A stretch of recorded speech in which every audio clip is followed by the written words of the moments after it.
Happy Friday, everybody. We've made it to the end of the weekend with the moist onshore flow. We're kind of stuck in the clouds today. There'll be some breaks of sun through the interior. Our weekend rain is still taking shape down across the southeast United States. You can kind of see that counterclockwise spin. Low pressure going to be tracking east, picking up some moisture and organizing as it works up the eastern seaboard. So for us, it's a dry start tomorrow morning. The midday is dry. The early afternoon is dry. So if you have Saturday outdoor plans, I know there's a lot of graduation ceremonies and Little League games.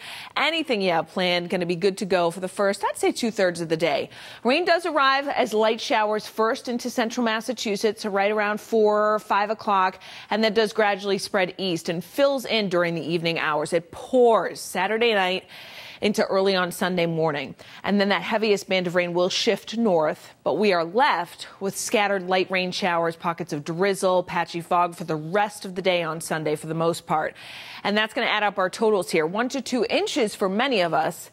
Although in far eastern Massachusetts, there may be some amounts that top out over 2 inches. Heaviest rain coinciding with Saturday night and early Sunday may result in some localized flooding out there. Now, in terms of the wind, I'm not overly concerned, but the strongest wind also coincides with the heaviest rain. So pre-dawn on Sunday, notice gusts 20 to 35 miles per hour, although for the Cape, that's one spot where we may see a couple isolated pockets that gust 40, perhaps 50 miles per hour briefly Sunday morning, and then the wind does die down pretty substantially and shifts around, too, quickly behind the backside of the low, which is good news, which means minimal coastal flooding, no concerns in terms of any splashover or things like that, even though the waves will be building as we head into the Saturday night, Sunday morning time frame. Let's take you through some of the numbers. 50s today, stubborn clouds, coolest at the coast yet again, some breaks of sun inland. Clouds will thicken tomorrow evening. Rain arrives from west to east. Temperatures in the upper 50s, once again cooler at the coast.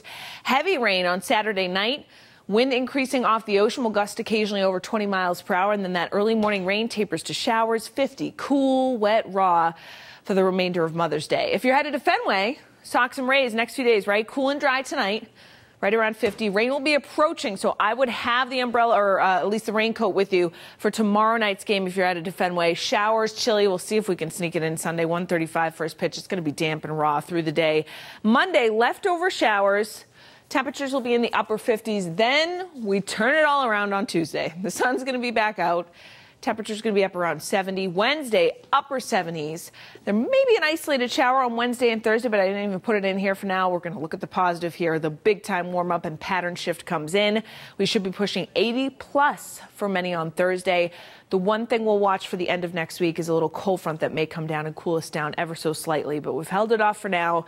And either way, it looks like next week is much better than this past one if you're waiting on more sunshine and warmer temperatures. That's your latest forecast. Have a wonderful weekend. Happy Mother's Day to all the moms out there. And I'll see you again on Monday morning at 4:30.